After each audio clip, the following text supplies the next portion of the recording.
my name's Heather and I'm here today with David Hood and I'm going to read The Polar Express. Okay. On Christmas Eve many years ago, I lay quietly in my bed and I did not rustle the sheets. I breathed slowly and silently. I was listening for a sound a friend had told me I'd never hear. The ringing bells of Santa's sleigh. There is no Santa, my friend had insisted, but I knew he was wrong.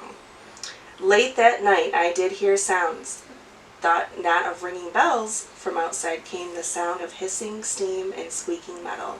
I looked through my window and saw a train standing perfectly still in front of my house.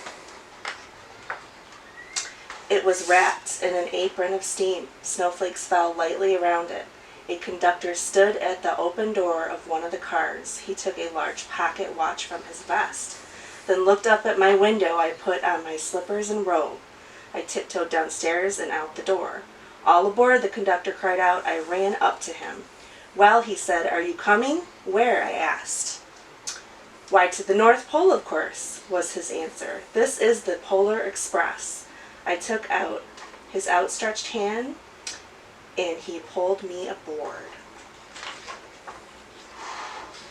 The train was filled with other children, all in their pajamas and nightgowns. We sang Christmas carols and ate candies with nougat centers as white as the snow. We drank hot cocoa as thick and rich as melted chocolate bars. Outside, the lights of towns and villages flickered in the distance as the Polar Express raced northward. Soon there will be no more lights to be seen. We traveled through the cold, dark forests where lean wolves roamed and white-tailed rabbits hid from our train as it thundered through the quiet wilderness. We climbed mountains so high it seemed as if we would scrape the moon, but the Polar Express never slowed down. Faster and faster we ran along, rolling over peaks and through valleys like a car on a roller coaster. The mountains turned into hills, the hills to snow-covered plains. We crossed a barren desert of ice, the great polar ice cap. Lights appeared in the distance. They looked like the lights of a strange ocean liner sailing on a frozen sea. There, said the conductor, is the North Pole. The North Pole, it was a huge city standing alone at the top of the world, filled with factories where every Christmas toy was made. At first we saw no elves. They are gathering at the center of the city, the conductor told us. That is where Santa will give the first gift of Christmas.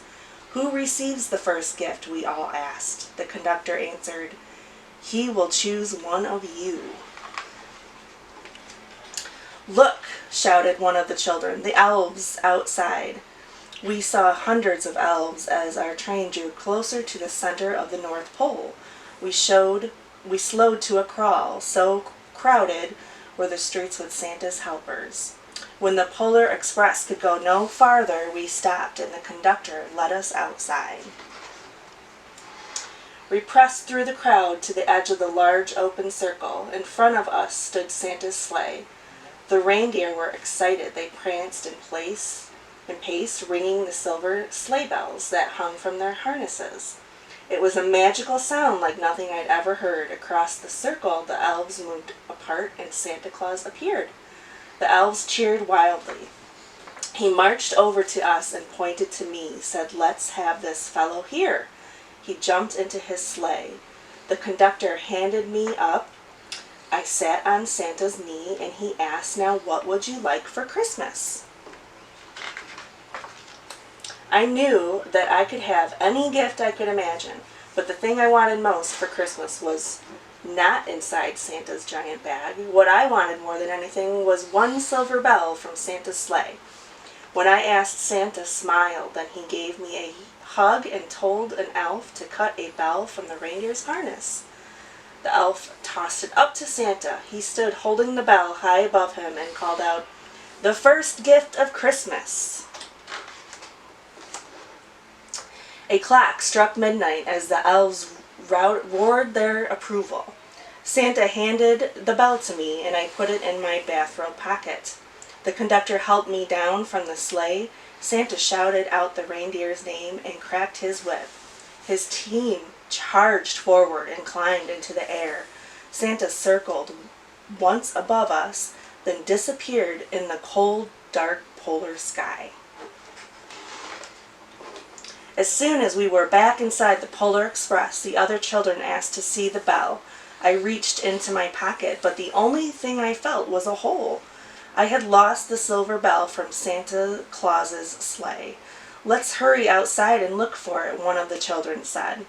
But the train gave a sudden lurch and started moving. We were on our way home. It broke my heart to lose the bell. When the train reached my house, I sadly left the other children. I stood at my doorway and waved goodbye. The conductor said something from the moving train, but I couldn't hear him. "What?" I yelled. He cupped his hands around his mouth. "Merry Christmas," he shouted. The Polar Express let out a loud blast from its whistle and sped away. On Christmas morning, my little sister Sarah and I opened our presents. When it looked as if everything had been unwrapped, Sarah found one last small box behind the tree. It had my name on it. Inside was a silver bell. There was a note. "Found this on the seat of my sleigh. Fix that hole in your pocket," signed Mr. C. I shook the bell. It made the most beautiful sound my sister and I had ever heard. But my mother said, "Oh, that's too bad." Yes, said my father, "it's broken." When I'd shaken the bell, my parents had not heard a sound.